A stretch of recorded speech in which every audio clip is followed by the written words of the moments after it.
A paz do Senhor, irmãos. Estamos vivendo tempos extraordinários, tempos proféticos, e nós não podemos nos acostumar com este tempo que nós estamos vivendo de isolamento social. Eu sei que é difícil para você, é difícil para mim também poder estar ausente, ou melhor, estar ausente aos cultos.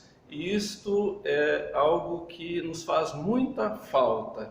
Eu sei que o teu desejo era de estar aqui na igreja para juntos podermos louvar e engrandecer o nome do nosso Deus. Não se acostume com o deserto, ele tem que ser passageiro, ele não pode ser eterno nas nossas vidas. Essa situação vai passar e nós não podemos deixar que o vírus, entre aspas, da indiferença, do desamor, da incredulidade, contamine a nossa vida. Nós precisamos nos fortalecer no Senhor e na força do seu poder. Vença esses dias pela fé, vença esses dias firmado no nosso Deus, no autor e consumador da nossa fé. Glória a Deus por isso. Louvamos e exaltamos o nome do Senhor.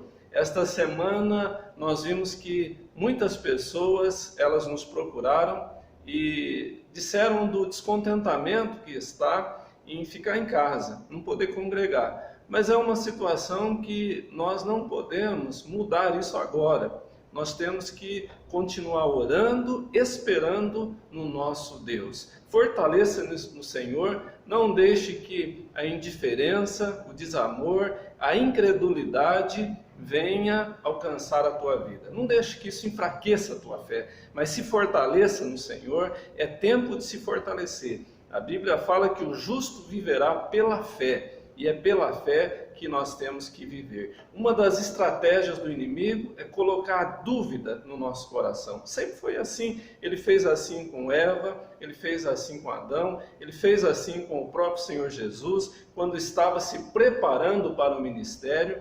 Ele se apresentou, o tentador, Satanás, ele se apresentou e colocou dúvida. O diálogo dele com Jesus ali foi: se tu és o Filho de Deus. Veja que há uma colocação de dúvida aí para que venha a enfraquecer a nossa fé. Então não deixe que a dúvida entre no teu coração.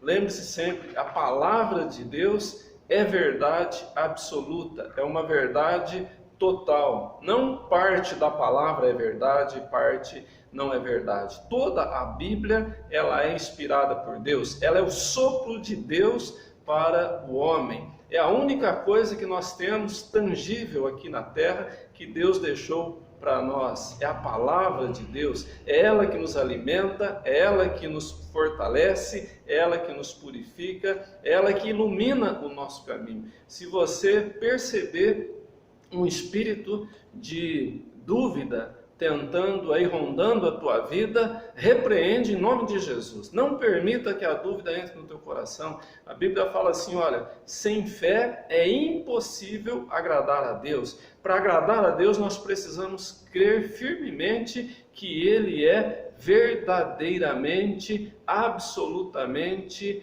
verdadeiro em tudo. E o que nós temos hoje? Nós temos a presença do Espírito Santo. Mas você pode ver o Espírito Santo? Você não pode ver. Nós temos a presença do Senhor conosco, mas você pode ver? Você não pode.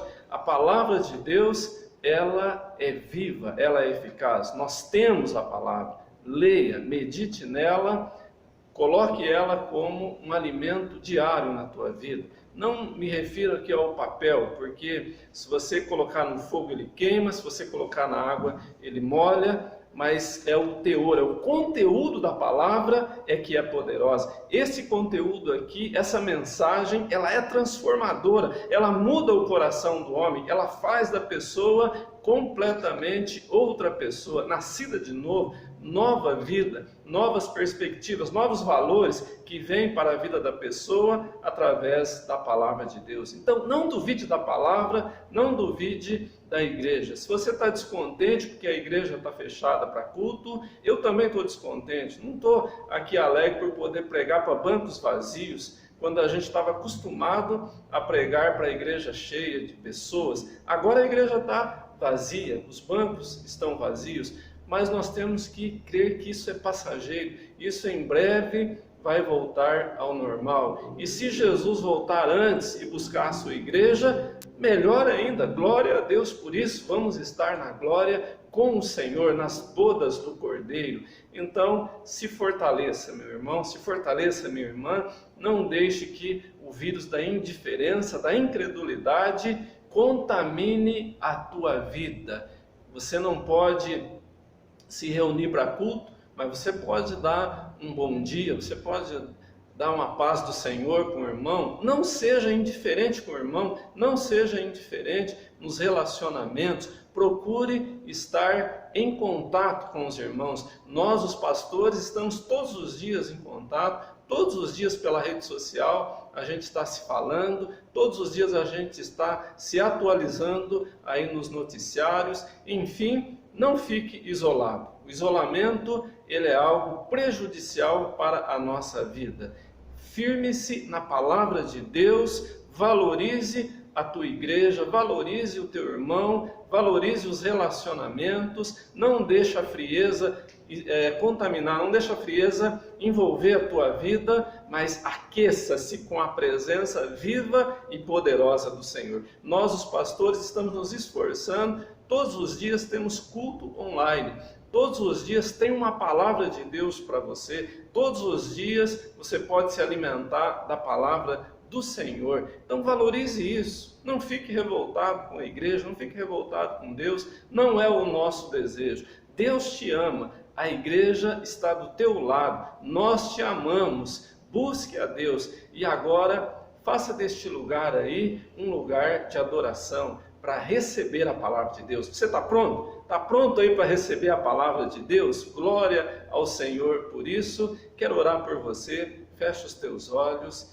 Senhor, meu Deus e meu Pai, diante da tua presença nós estamos, Senhor, e diz a tua palavra, é o melhor lugar do mundo, é estar na tua presença. Por isso, nesta hora, ó Deus, eu invoco o teu poder, invoco a tua bênção sobre esta casa, sobre estas vidas, Senhor, que estão agora em contato com a tua palavra, estão agora abertos, ó Deus, para receber a tua mensagem, receber do teu poder. Pai querido, venha nesta hora despertar, ó Deus, aquele que dorme, venha agora nesta hora, ó Deus, proteger a vida daquele que se coloca diante de ti, envia os teus anjos, meu Pai, e que esta casa, estas vidas, possam ser agora alimentadas pela tua palavra, fortalecidas pelo teu amor, que a indiferença, ó Deus, que esse vírus que está contaminando aí tanta gente, meu Pai, o vírus da indiferença, o vírus do desamor, da incredulidade, possa, meu Deus, ser caído por terra agora, em o nome de Jesus Cristo. Abençoa, meu Pai, estas vidas, abençoa esta casa, pois é o que eu te peço e te agradeço no nome poderoso de Jesus Cristo. Amém e graças a Deus. Vamos abrir a palavra do Senhor, que está lá em Marcos, capítulo de número 4. Marcos, capítulo 4 e o verso de número 35. Marcos 4, 35. E naquele dia, sendo já tarde, disse-lhes: passemos para outra margem. E eles, deixando a multidão, o levaram consigo, assim como estava no barco. E havia também com ele outros barquinhos. E levantou-se grande temporal de vento, e subiu as ondas por cima do barco, de maneira que já se enchia de água. E ele estava na popa, dormindo sobre uma almofada. E despertaram-no, dizendo-lhe: Mestre, não te importa que pereçamos?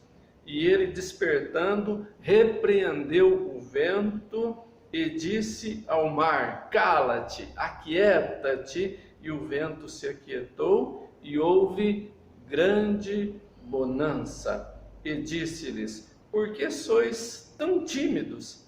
Ainda não tendes fé? E sentiram um grande temor, e diziam uns aos outros: Mas quem é este que até o mar e o vento lhe obedecem. Glória a Deus por isso. Glória a Deus por isso. Maravilhoso Deus. Aleluias. Glória a Deus. Quero falar hoje sobre o tema que está aqui na parte B do verso 41, que diz: quem é este que até o vento e o mar lhe obedecem?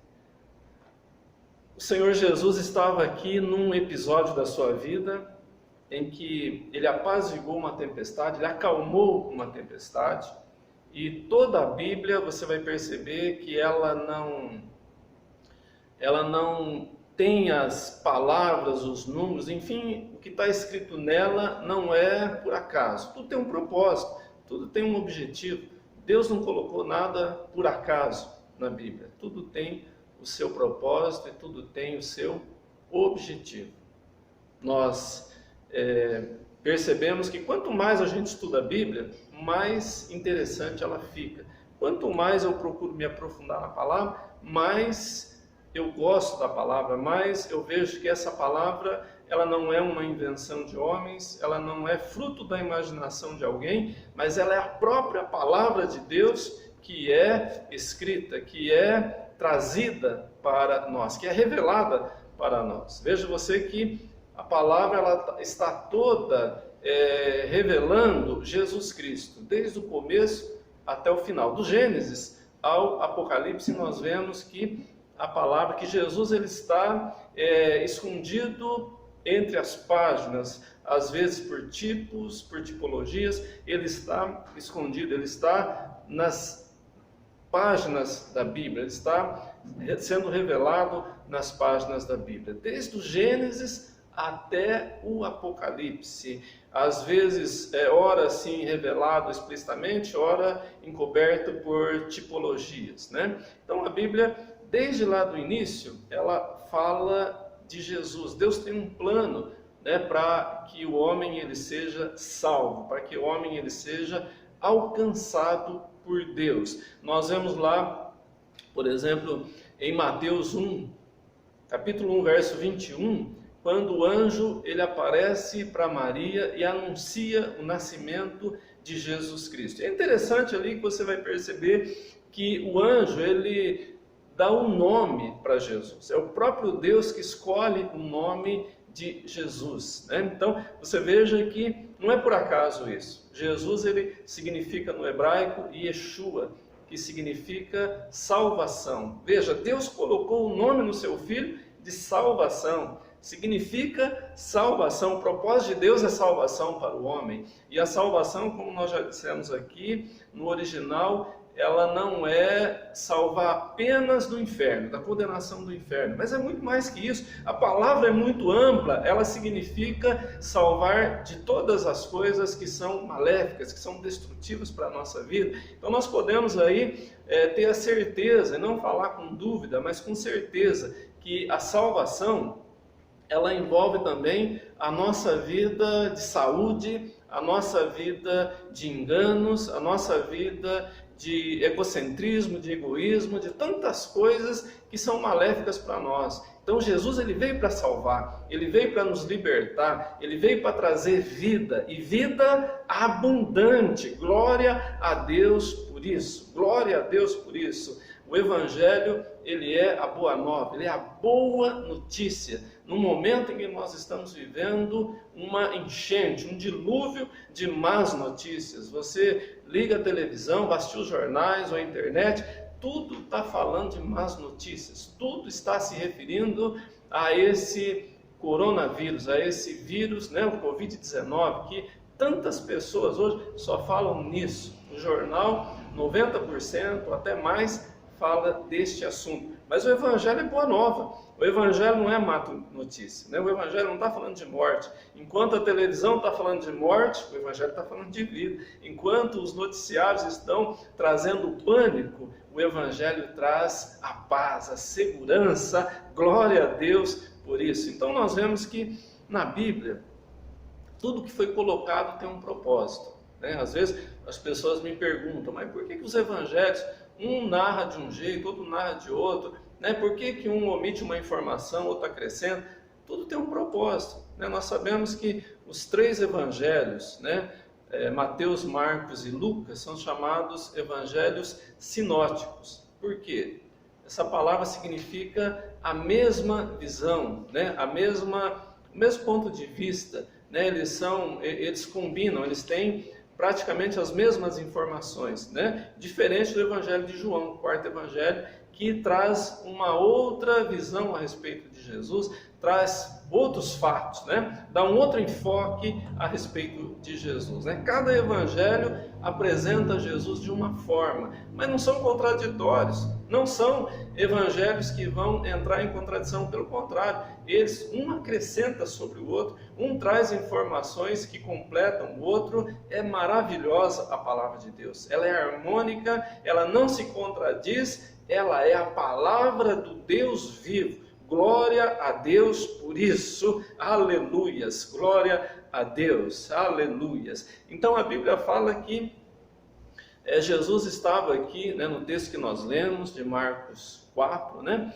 nós vemos que Jesus ele estava e os discípulos no mar da Galileia. Na verdade, o mar da Galileia ele é um lago, né? Ele mede 21 quilômetros de comprimento, 14 quilômetros de largura e é cercado por montanhas.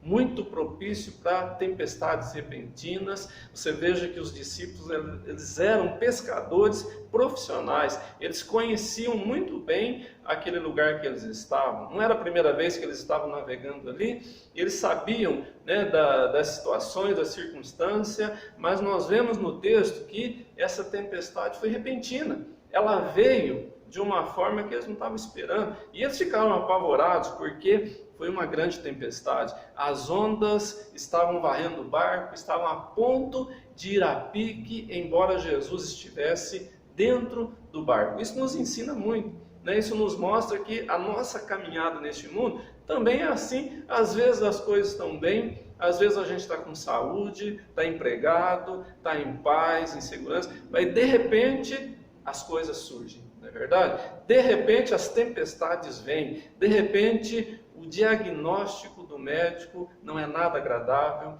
de repente a gente perde o emprego, a gente vai à falência, de repente as coisas ruins acontecem. As coisas acontecem. Você veja, quem esperava o ano passado, final do ano passado, que a gente ia ter uma pandemia dessa? Quem esperava que as igrejas iam fechar, comércio, shoppings iam fechar? Quem esperava isso? Eu nunca vi isso na minha vida. Com 59 anos de idade que eu estou hoje, nunca vi acontecer isso na história recente, né? E eu creio que nos últimos 100 anos não aconteceu isso, né? Então você veja, é algo que veio inesperado, né? A gente não esperava isso. Quem que estava preparado para isso, né? A gente não estava. Assim também, aquilo que acontece na nossa vida de ruim, a gente não está esperando, surge, né? Na caminhada da nossa vida surge. Mas o que é importante a gente saber? Que Deus não nos abandona, Ele está conosco. Veja que Jesus estava com eles na tempestade. Veja que eles não estavam sozinhos. Jesus estava com eles naquele barco. É maravilhoso a gente saber disso. Por quê? Porque nós não estamos sozinhos.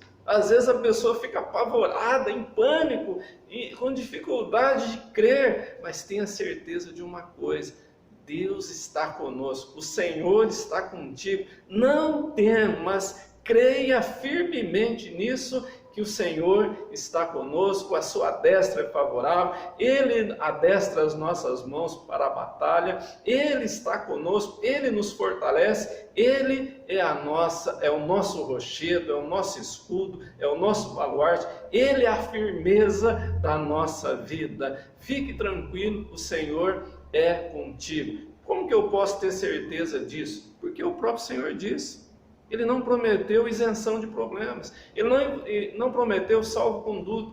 Ele disse: olha, no mundo vocês vão passar por aflição, mas tende bom ânimo, eu venci o mundo. Então a presença de Deus conosco nos fortalece, nos ajuda nesta caminhada, e é o que nós podemos contar. As outras coisas a gente não pode contar com certeza, mas a presença de Jesus na nossa vida é certeza absoluta que Ele está conosco. E aonde Ele está, então há poder. Aonde Ele está, há esperança. Você veja que o barco estava sendo varrido pelas ondas, mas Jesus estava ali. E ele estava como? Ele estava dormindo, né? Por quê? Porque Jesus tinha tido um dia bastante trabalhoso, ele estava realizando a obra de Deus, ele estava confrontando o inferno, expulsando demônios, curando enfermos, fazendo a obra de Deus, e ele sendo 100% homem, mas também totalmente Deus. Aqui nós vemos as duas faces de Jesus, as duas naturezas de Jesus. Nós vemos nesse texto aqui, nós vemos que ele sendo homem, estava cansado, né? Estava dormindo, né? Porque ele estava cansado daquele dia, mas ele sendo totalmente Deus, ele se levanta e dá uma ordem para o vento, dá uma ordem para o mar e diz: aquieta-te, cala-te, e imediatamente houve grande bonança. Vemos aqui as duas naturezas de Jesus, 100% homem, 100% Deus. Mas quem é este, né, que os discípulos ali perguntaram, ficaram atemorizados, ficaram maravilhados, na verdade, quando Jesus realizou isso, né? Então eles perguntaram: mas quem é este que até o vento e o mar lhe obedecem? Esse Jesus, ele é o próprio Deus encarnado, né? Como eu disse agora há pouco, ele não é mais ou menos, ou é alguém enviado por Deus, ele é verdadeiramente Deus. E como que nós vemos isso? Nós vemos, por exemplo, que tem muitas referências. A Bíblia fala que nem tudo que Jesus realizou foi escrito, porque os livros não caberiam no mundo, mas o que ele escreveu é suficiente, é mais do que suficiente até para que a gente creia que ele é verdadeiramente o Deus Trino, o Deus perfeito, o Deus poderoso, aquele que está conosco, aquele que abre o mar, aquele que dá ordem para os ventos, aquele que dá ordem para a natureza, e a natureza tem que obedecer, porque ele é Deus. Glória ao Senhor por isso. Lá em Lucas capítulo 13 e o verso 10, nós vemos que Jesus estava numa igreja, numa sinagoga, igreja dos judeus, e ele estava ministrando ali a palavra, o ensinamento, e entrou uma mulher que estava encurvada, mulher curvada há 18 anos. Essa mulher, ela possuía um espírito de enfermidade, e Jesus chama ela à frente, impõe as mãos sobre ela, repreende aquele espírito de enfermidade, e a Bíblia diz que a mulher foi completamente curada. Jesus disse para ela: mulher, estás livre da tua enfermidade. Jesus é este que tem o domínio. Quem é este? Aquele que pode curar, aquele que pode confrontar o inferno, aquele que pode expulsar esse espírito de enfermidade que assola a vida do ser humano, devido à queda de Adão e o pecado ter entrado em toda a humanidade. Nós vemos em João capítulo 5 que Jesus ele cura um paralítico no tanque de Betesda. 38 anos aquele homem estava ali aguardando algo exterior, aguardando que as águas se movessem, aguardando que alguém o levasse até o tanque para que ele pudesse ser curado. O homem estava há 38 anos paralisado. Jesus passa por aquele lugar e na Bíblia fala que era um alpendre com 5, ou melhor, era um tanque com 5 pavilhões, né? Ele tinha inúmeros doentes. Tinham muitos, mas muitos doentes mesmo, ali jaziam naquele lugar, enfermos, aguardando que a água se movesse. É um tipo do mundo hoje, né? O mundo hoje também está cheio de pessoas enfermas, cheias de pessoas paralisadas, aguardando alguma coisa exterior. Jesus passou por aquele lugar e abordou aquele homem e disse para ele: olha, levanta-te. Toma teu leito e vai para a tua casa. O homem levantou-se, depois de 38 anos paralisado, e foi para a sua casa, andando, curado, glorificando a Deus. Quem é este? Este é aquele que pode curar o paralítico. Este é aquele que pode fazer uma pessoa de 38 anos paralisada poder se levantar, andar e viver uma vida abençoada no nome de Jesus. Em Mateus capítulo 12 e o verso 9, a Bíblia relata a cura do homem da mão ressequida. Jesus estava reunido ali, como era comum na época, com ali judeus, fariseus, os discípulos, estava ali num momento em que era um sábado e as pessoas estavam olhando para ele, porque na época se guardava o sábado, não podia fazer nada no sábado, mas Jesus olhou para aquele homem e disse: olha, é justo curar um homem no sábado? E eles ficaram quietos olhando ali. O que Jesus ia fazer? Jesus chama aquele homem para o meio e diz para ele: estende a tua mão. Aquela mão que estava ressequida, aquela mão que estava encolhida, Jesus disse para ele: estende a tua mão. E o homem estendeu a mão e a mão ficou completamente curada. Veja que Jesus não ficou fazendo um relatório da vida do homem, não ficou perguntando quem é você, de qual igreja você pertence, como que está a tua vida. Jesus viu naquele homem a necessidade, ele viu a fé naquele homem e ele pôde realizar aquele milagre. Algo poderoso da parte de Deus o Senhor manifestou ali. Glória a Deus por isso. Por que Jesus, ele é essa pessoa extraordinária, o homem mais importante que viveu na história da humanidade, que dividiu o tempo em antes e depois, e isso é um tipo da divisão também na vida da pessoa que recebe a Jesus. Ela tem um antes e ela tem um depois. Ela tem um antes quando ela vivia envolvida com o pecado, com os vícios, com as coisas erradas, maléficas para a sua vida, mas agora no depois que ela recebeu a Jesus, depois que ela entregou a sua vida para Jesus, depois que ela creu pela fé que Jesus é verdadeiramente aquele que levou os seus pecados lá na cruz, aquele que pagou a dívida lá na cruz. Então essa pessoa ela tem um depois abençoado. O antes era vivido no pecado, agora podemos viver na santificação. O antes, o domínio do mundo, as mazelas do mundo viviam na nossa vida, mas agora não. Agora a presença de Jesus faz de nós verdadeiramente livres, verdadeiramente alcançados, salvos, libertos e abençoados pelo poder de Deus. Em Hebreus capítulo 1 e o verso 3, o apóstolo Paulo, ele traz uma revelação muito importante. Ele fala assim, olha, Jesus, ele é, se referindo a Jesus, né? Ele é o resplendor da glória de Deus, ele é a expressa imagem da pessoa de Deus. Quer ver como é Deus? Olha para Jesus. Ninguém pôde ver a Deus. Na Bíblia diz que ele está numa luz inacessível. Não é possível acessar a Deus. Ele é completamente perfeito, ele é completamente glorioso. Mas nós temos como saber quem é Deus, de que forma? Se nós não podemos vê-lo, se nós não podemos acessá-lo, através de Jesus. Jesus disse assim, olha, quem vê a mim, vê o Pai. E Felipe disse para ele, Senhor, mostra-nos o Pai. Ele disse, olha, quem vê a mim, estou há tanto tempo com vocês, né? Quem vê a mim, vê o Pai. Quem olha para Jesus, vê realmente quem é Deus. E quem é este homem?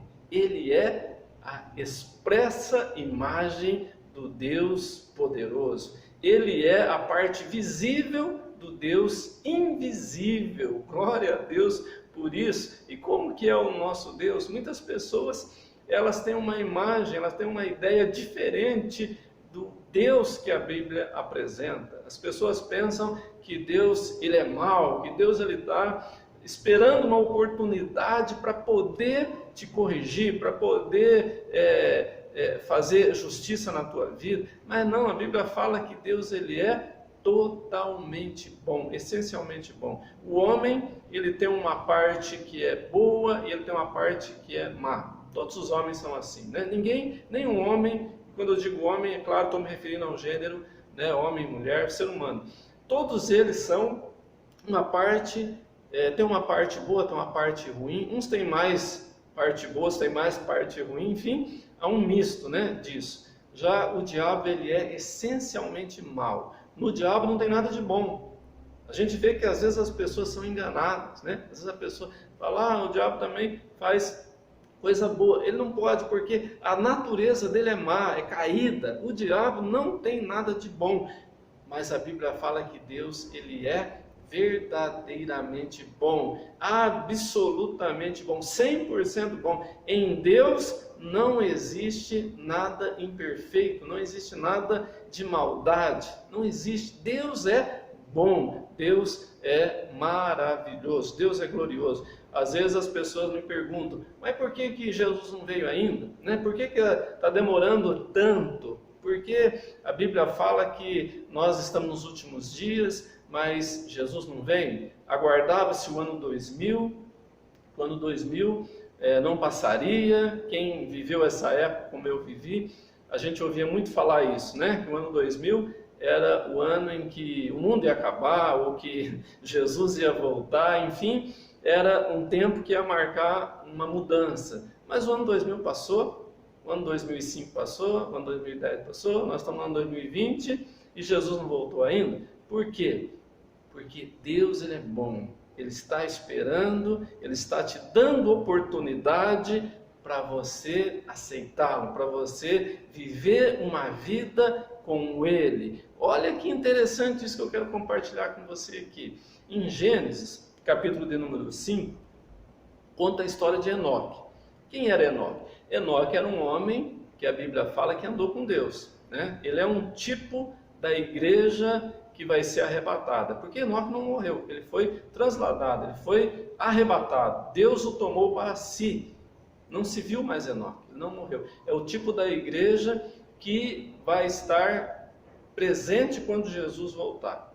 A Bíblia fala que nós não vamos morrer, nós seremos transformados num piscar de olhos. Então, não vamos passar pela morte.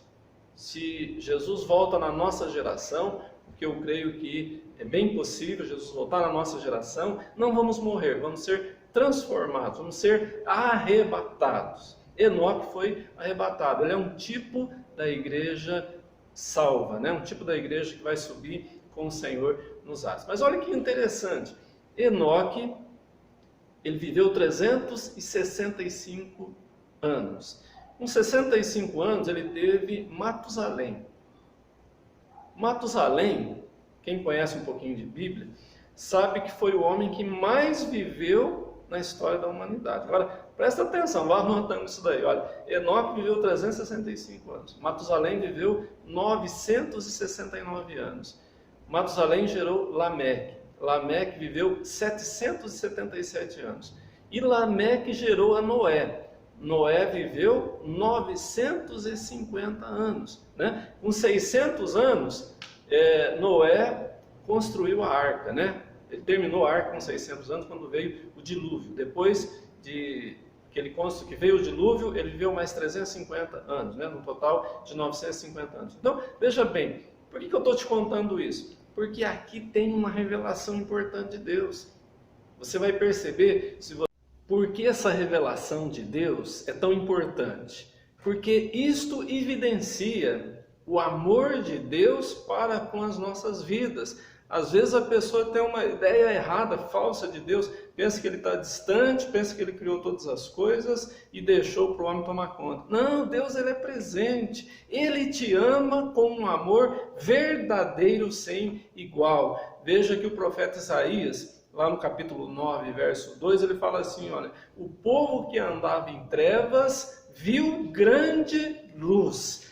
Deus olhou para o povo e viu que o povo precisava de luz. Quem é a luz? O próprio Jesus, ele diz, eu sou a luz do mundo. Quem me segue não andará em trevas. Pelo contrário, tem a luz da vida. Então, nós não temos dúvida nenhuma em afirmar, Deus, ele se importa com você. Você é importante para Deus. Deus te ama verdadeiramente. Glória a Deus por isso. E como eu disse, toda a Bíblia ela revela Jesus. Ela aponta para Jesus desde o Gênesis, passando por todos os livros até o Apocalipse. Jesus ele está escondido em tipologias. E nós vemos lá em Gênesis capítulo 3 e o verso 21, uma forma, né, da gente embasar isso na palavra. Lá fala que Adão, ele construiu para si vestes, ele entrelaçou folhas de figueira, ele fez uma vestimenta para ele depois do pecado, porque ele teve medo de Deus, ele teve vergonha de Deus, e ele construiu para si vestes. Mas estas vestes, elas não eram suficientes. Essas vestes, ela eram um tipo da maneira que o homem quer fazer para agradar a Deus, para se relacionar com Deus. Mas não é isso que Deus tem por objetivo para nós. Então, em Gênesis 3:21, fala que Deus cozeu vestes, né? Preparou, melhor dizendo, vestimentas de peles para Adão e Eva. Veja que foi preciso sacrificar um animal. É o tipo de Cristo que está revelado aí. O que é que cobre a vergonha do pecado? O que é que cobre a nossa nudez espiritual? É o Senhor Jesus Cristo. Nós precisamos estar nele. Nós não podemos, por esforço humano, por uma dedicação própria, achar que nós podemos nos aproximar de Deus, achar que nós podemos resolver essa situação da queda, do pecado, da vergonha, do medo. Somente Jesus pode resolver isso na nossa vida. Somente o sacrifício dele, como Cordeiro de Deus, vivo, Cordeiro perfeito, sem mácula, sem mancha, que se entregou por nós, pode realmente nos vestir dessa justiça que vem dele, não nossa. Isto é maravilhoso, isto é glorioso. Por que é importante a gente compreender isso? Hebreus capítulo 10, verso 1, o apóstolo Paulo fala assim que todas estas coisas da lei do Antigo Testamento são sombra dos bens vindouros. Na verdade, é um apontamento, né? Está apontando para os bens que seriam materializados, que seriam realizados, melhor dizendo, em Jesus Cristo. Então nós vemos que Jesus e a igreja, eles estão escondidos em tipologias no Antigo Testamento. Isso você vai perceber quando você estuda a palavra, quando você pede para o Espírito Santo revelar ao teu coração essa palavra. Então você vai ver que desde o começo foi assim. Nós vemos lá em Gênesis capítulo 4, aquela oferta de Caim e Abel. Veja que Caim, ele trouxe do fruto da terra. Ele quis adorar a Deus. Ele trouxe aquilo que ele estava acostumado, trabalhando na roça, trabalhando no campo. Ele trouxe daquilo que era o trabalho dele, das mãos dele. Em contrapartida, Abel trouxe dos primogênitos das suas ovelhas. Ou seja, o que é o primogênito da ovelha? O que é a cria das ovelhas? O filhote da ovelha? É o cordeiro, né? Então, veja que Abel apresentou um sacrifício, não por esforço humano, mas foi algo tipificando o próprio Senhor Jesus. Ele é o Cordeiro de Deus que tira o pecado do mundo. Então, a nossa justificação está nele. É importante a gente compreender isso. Importante a gente compreender como igreja que nada do que nós possamos fazer como pessoa, como esforço humano, pode substituir a Jesus Cristo na cruz. Nós temos que compreender isso. Ele levou as nossas enfermidades, ele levou as nossas mazelas lá na cruz. Pelas suas pisaduras fomos sarados, como diz o profeta Isaías, né? Como bem disse o profeta Isaías, ele levou sobre si as nossas enfermidades. O castigo que nos traz a paz estava sobre ele. Então veja que Jesus, ele sendo santo, perfeito, ele se tornou pecado. Ele levou os nossos pecados lá na cruz. Nós, pecadores, recebemos a justiça dele na nossa vida. Então o que nos condenava, o que trazia maldição para nós, Jesus levou e trouxe bênção para a nossa vida. Por isso é muito importante você estar em Cristo Jesus. Como que você faz isso? Você precisa estar no corpo de Cristo. Você precisa estar ligado no corpo de Cristo. Jesus, ele é a pedra principal, a pedra angular. Ele é o fundamento da igreja. Tem gente que às vezes me questiona dizendo: A igreja somos nós, a igreja é cada pessoa, não é o prédio. E é verdade, a igreja não é o prédio, né? A igreja somos nós. A Bíblia fala que o Espírito Santo habita em nós, somos santuário do Deus vivo. Mas a igreja ela é o local aonde se reúnem, aonde as pessoas se reúnem para adorar a Deus. Veja que igreja no original, a palavra igreja significa comunidade. Como que uma pessoa é comunidade sozinha? Como que uma pessoa vai viver uma vida com Deus sozinha na sua casa, isolada? Impossível. Meu irmão e minha irmã, entenda isso. A igreja, ela é o corpo de Cristo. Jesus vem buscar a sua igreja. Ele não vem buscar pessoas isoladas. Como que uma pessoa vai manter-se na comunhão se ela estiver isolada? É impossível isso. Jesus disse assim, olha, aquele que não come da minha carne, não bebe do meu sangue, não tem parte comigo. Não tem parte comigo. Isso ele estava se referindo à Santa Ceia. Como que a Santa Ceia, ela pode ser uma Santa Ceia em casa?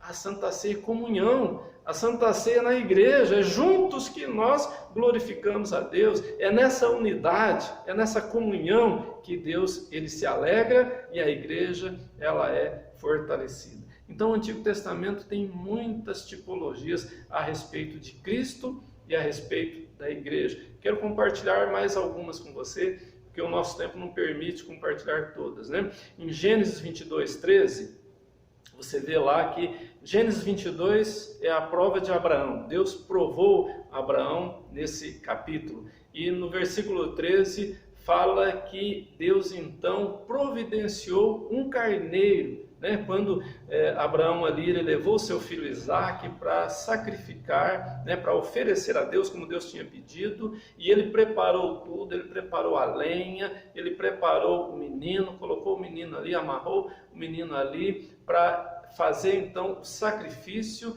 E quando ele levantou o cutelo para sacrificar Isaque, ele olhou para trás e ele viu, né? E antes o anjo do Senhor bradou em alta voz, não faças isso, Abraão. E ele viu então um carneiro preso pelos chifres num arbusto. Esse carneiro, ele é um tipo de Jesus Cristo.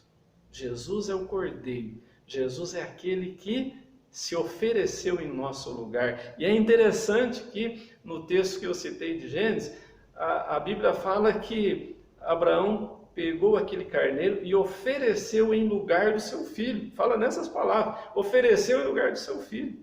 Jesus foi oferecido em nosso lugar. Ele ocupou o lugar que era para eu e você estarmos. Isto para que nós fôssemos abençoados, nós fôssemos salvos da ira vindoura, salvos das enfermidades, salvos de tudo aquilo que causa o mal para a nossa vida. Jesus pagou um alto preço. Ele é glorioso, Ele é maravilhoso. Glória a Deus por isso, né? Então, voltando aqui no Antigo Testamento, nós vemos também que um tipo de Jesus é o profeta Moisés. Moisés, lá no Êxodo capítulo 2, começa a contar a história, o nascimento, né, de Moisés. E ele é um tipo de Cristo, né? Não dá para a gente aqui fazer um paralelo, porque são muitos detalhes. Começa pelo nascimento dele. Quando Moisés nasceu, Faraó deu uma ordem para que os meninos do sexo masculino fossem mortos. E você veja que quando Jesus nasceu também, um rei chamado Herodes, ele deu uma ordem para que os meninos do sexo masculino fossem mortos. E Deus tomou providência para que Jesus não fosse morto. Deus tomou providência para que Moisés não fosse morto. Então Moisés ele é um tipo de Cristo, né? E nós vemos isso que a Bíblia toda ela começa a trazer então esses tipos, né? Da igreja e de Jesus. Você veja que a igreja no Novo Testamento, a princípio, né, no começo do ministério de Jesus ali, ela era um mistério para os apóstolos, né? Depois nós vamos ver Paulo, né, esclarecendo isso, revelando isso. Mas no começo você vai ver que os apóstolos, o que eles pensavam? Que Jesus veio para restituir o reino, que Jesus veio para estabelecer o reinado de Davi, porque havia uma promessa no Antigo Testamento, né? Eles não estavam entendendo que Jesus tinha vindo para iniciar o tempo da graça, que Jesus tinha vindo para estabelecer uma abertura de portas para toda a humanidade. Eles pensavam que Jesus veio restabelecer o reino a Israel. Roma dominava Israel, né? Israel estava sob domínio romano e eles estavam ansiosos por um rei político, por um rei que fosse pegar em armas, que fosse reunir um exército, confrontar o exército romano, né? Destruir os romanos e estabelecer então a sua soberania. Mas Jesus não veio com este propósito, ele veio para estabelecer o reino de Deus. Lá em Malaquias, que é o último livro do Antigo Testamento, termina dizendo que nascerá o sol da justiça para todos aqueles que o temem, para todos aqueles que temem a Deus. E é interessante que, se você observar, Apocalipse encerra dizendo, lá em Apocalipse 22, que a resplandecente estrela da manhã é o Senhor Jesus. Então, por um lado, o Antigo Testamento ele termina falando do sol da justiça, e o Novo Testamento termina falando que nascerá a estrela da manhã. Tem uma revelação importante aqui, e nós não podemos agora, não temos como entrar em detalhes, mas é algo importante para as nossas vidas, porque esse Jesus, quem é ele? Ele é a resplandecente estrela da manhã. Glórias a Deus por isso. Como foi o ministério terreno de Jesus? Foi cheio de milagres, cheio de bênção.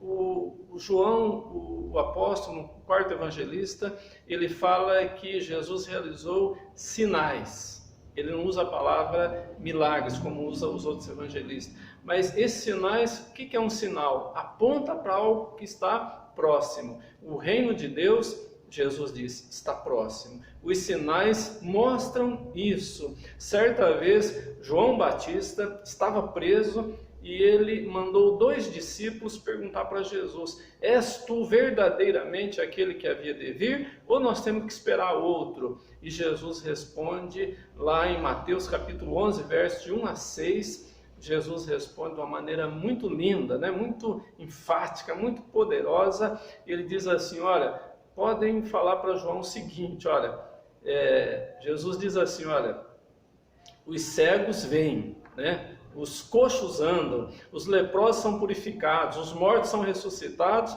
e aos pobres está sendo anunciado o evangelho do reino. E bem-aventurado é todo aquele que não se escandalizar em mim. Veja que Jesus ele não era só poderoso em palavras, mas ele era poderoso em obras. Isso testifica o evangelho. Isso nos dá segurança que Jesus ele é verdadeiramente Deus, poderoso, enviado para salvar, para libertar, para curar, para fazer de você e da minha vida verdadeiramente salvos. Glória a Deus por isso. Este é o evangelho verdadeiro. Esta é a igreja estabelecida por Deus, firmada em Deus, onde as portas do inferno não poderão prevalecer contra a igreja. A igreja é o organismo mais poderoso do mundo, indestrutível, porque ele tem um fundamento sólido, ele tem uma base poderosa, e esta base é o Senhor Jesus Cristo. Glória a Deus por isso. Como eu faço, pastor, para fazer parte então desta organização, desta igreja, né? Fazer parte do corpo de Cristo? Lá em Romanos 10, 9, a Bíblia diz o seguinte: se com a tua boca confessares a Jesus Cristo como Senhor, né? E com o teu coração creres que Deus o ressuscitou dentre os mortos, será salvo. É isso, meu irmão, que você precisa. Com a tua boca, se você ainda não fez, com a tua boca confessar a Jesus Cristo como Senhor, né? E ali com o teu coração, você crer. É isso que precisa para você ser salvo. Deus não vem para levar simpatizantes, pessoas que estão flertando com Ele. Ele vem para aqueles que são aliançados com Ele, para aqueles que têm um compromisso com Ele. Deus, Ele é maravilhoso, Ele quer salvar a tua vida.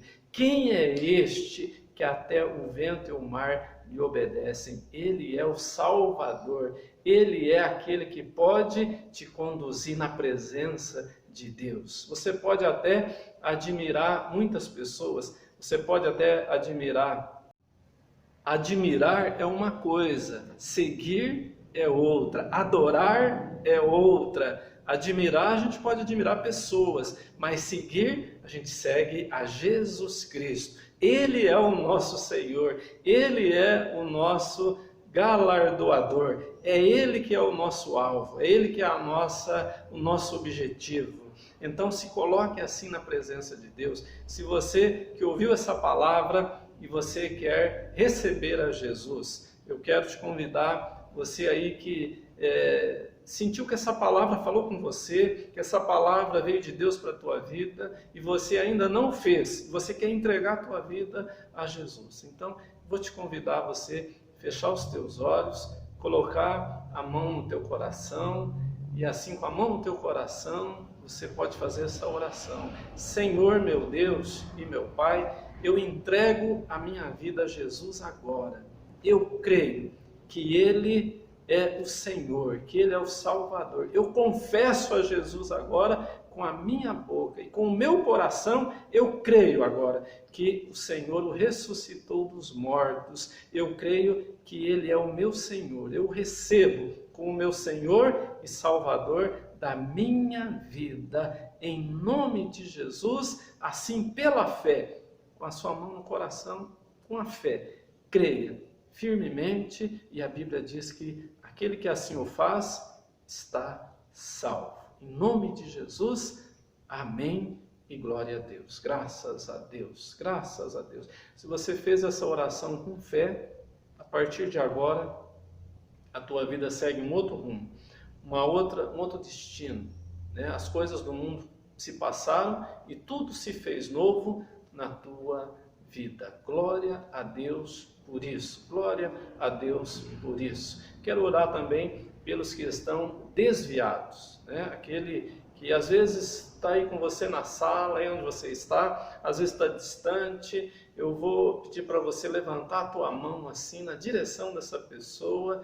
Eu sei que isso é uma maneira imaginária, porque não dá para saber se a pessoa está nessa direção, mas imagina aí a tua mão na direção dessa pessoa e pensa no nome dela agora, pensa nessa pessoa agora e coloca ela diante de Deus. Senhor, meu Deus e meu Pai, eu oro agora por todos aqueles que estão desviados dos teus caminhos, aqueles, ó Deus, que estavam na comunhão, aqueles que estavam, ó Deus, até servindo no teu altar e hoje estão longe, meu Pai, hoje estão desviados. Pai querido, envia uma palavra poderosa, envia os teus anjos, Senhor, e traga essa pessoa de volta, porque estamos vivendo os últimos dias, meu Pai. A tua igreja logo será arrebatada e essa pessoa não pode ficar longe. Meu Deus, em nome de Jesus, alcança todos aqueles que estão desviados no nome poderoso de Jesus Cristo.